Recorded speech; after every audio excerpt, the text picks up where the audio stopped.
Alors, bonjour, mesdames et messieurs. Bienvenue à cette capsule Otiti.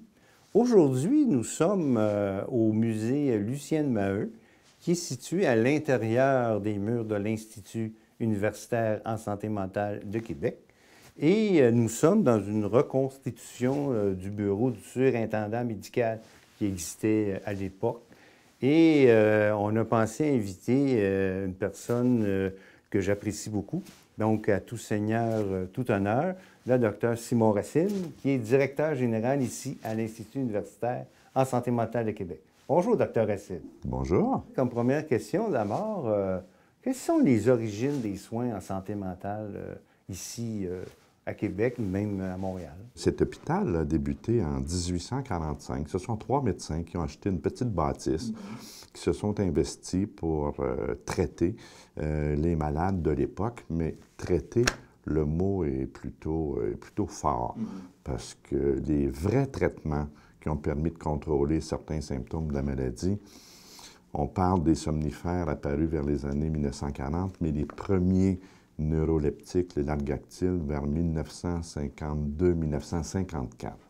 Alors, imaginons, avant cette date-là, la souffrance des personnes qui n'avaient aucun traitement possible pour diminuer leur état de crise, leur état de désorganisation.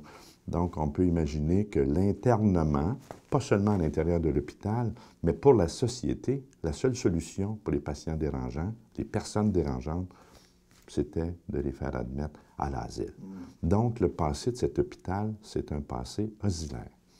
Les Sœurs de la Charité ont pris très rapidement charge dans les premières années qui ont suivi, et ce sont elles qui ont mené l'œuvre jusqu'en 1976. Évidemment, il y avait le surintendant médical, mais la sœur responsable, économe en même temps, a bien vu à s'assurer que les ressources étaient bien utilisées. Mais donc, on verra, si on parcourt le musée ici, que le traitement de l'époque, c'était internement.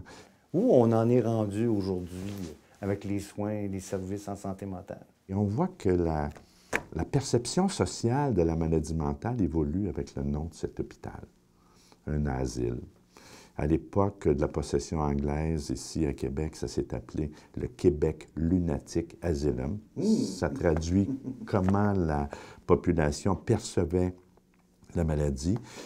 L'hôpital Saint-Michel-Archange. On est passé ensuite au centre hospitalier Robert Giffard et plus récemment, en 2006, l'Institut universitaire en santé mentale de Québec. Ici, on est capable de s'afficher, même dans nos signes extérieurs, Institut universitaire en santé mentale de Québec, c'est parce qu'il commence à y avoir une certaine acceptabilité de la maladie dans la société.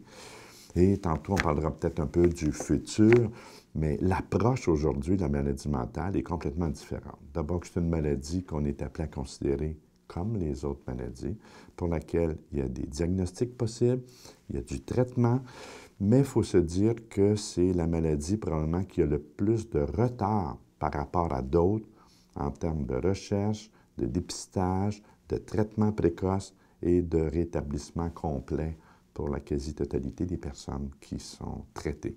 Donc, c'est un champ de recherche qui est encore très grand. On est encore aujourd'hui en train de traiter les symptômes antipsychotiques, antidépresseurs. C'est un peu comme les antipyrétiques qui traitent la fièvre, mais qui ne traitent pas l'infection. Donc, la recherche présente le plus grand espoir de pouvoir éventuellement aborder très tôt la maladie puis éviter ses conséquences néfastes sur toute une vie. Merci beaucoup pour votre implication, puis merci d'être venu nous voir. Et pour vous, ben, je vous dis à la prochaine capsule.